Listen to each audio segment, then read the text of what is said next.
Vamos para o nosso segundo episódio? E para a segunda pergunta, essa já me foi encaminhada. Olha só. Meu filho diz que para quando quiser. Isso é verdade? Essa talvez seja a frase mais repetida por pessoas que estão desenvolvendo uma dependência. Eu paro quando eu quero. Mas será que consegue mesmo? E assim, a grande questão é que eu nunca vi alguém começar a usar. Não precisa chegar no desenvolvimento da dependência. As pessoas começam a usar sempre dizendo, eu paro quando eu quiser. Então, assim, quando a família descobre o uso da maconha, ele diz assim, eu estou no controle, eu paro quando eu quiser.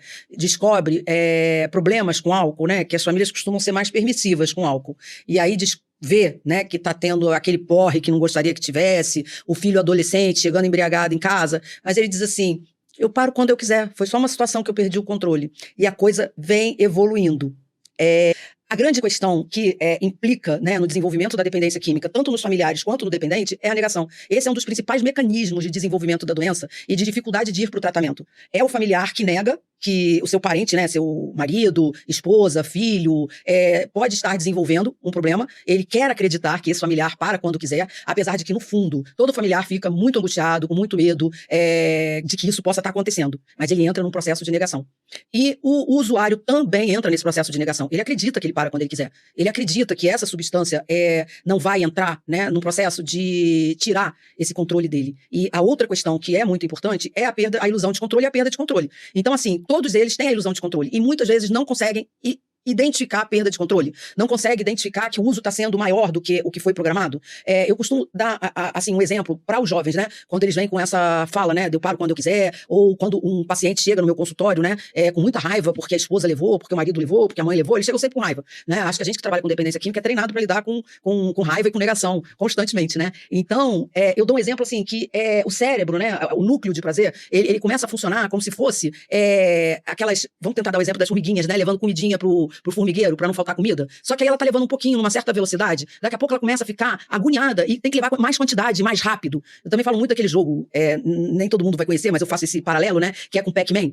É um jogo que era da minha época, hoje já existe de novo, né, eles jogam, mas assim, o Pac-Man ele vai atrás da bolinha, né, pra comer a bolinha, e a progressão e a perda do controle funciona assim, o Pac-Man pega uma bolinha que é outra, que é outra, que é outra, que é outra, né, então assim, ficar bem atento, né, pra perceber o quanto antes, né, que passa do uso pro abuso, quando tá no abuso, já é uma situação pra gente ficar atento, já é uma situação pra gente, esse sujeito já tá em algum tipo de tratamento, recebendo alguma ajuda, né, pra não deixar que, muitas vezes, né, a doença se estabeleça, que a gente passe de um abuso para uma dependência, e assim, uma coisa que é muito importante, né?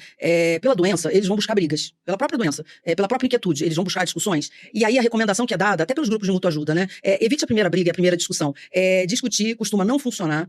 A gente precisa buscar um momento adequado para ter uma conversa assertiva. E esse momento adequado não é na hora que eles estão sob efeito de substâncias. Não adianta. Isso acaba virando briga, e às vezes brigas muito violentas. Então, assim, e para isso a família precisa também estar em tratamento. Para conseguir lidar com esse momento onde as emoções vêm e a vontade de falar toma conta aqui, né? Fica aquele nó na garganta. E como começar uma conversa acolhedora, né? Eu acho que isso é um ponto do que a gente está falando, esperar que essa pessoa esteja no momento propício para chamar e vamos conversar. O que está acontecendo? Por que essa questão, né, o seu uso, que era de uma forma, está tomando um formato mais preocupante? Será que a gente pode ajudar você? Tem alguma forma que a gente possa ajudar você? A gente achou importante procurar um profissional da área? Será que você não poderia ir com a gente conversar com ele? Até para ele dizer para a gente se realmente você está numa situação que você para quando quiser. Então, assim, em vez de tentar vencer uma discussão, tenta compreender o que está acontecendo com essa pessoa que você ama. Essa foi mais uma pergunta respondida pelo Pergunta a Ana Café. Continua postando aqui. Se você acha que esse conteúdo é importante, me segue e compartilha. Eu tenho certeza que tem muitos pais, muitos familiares e muitos dependentes precisando ouvir isso.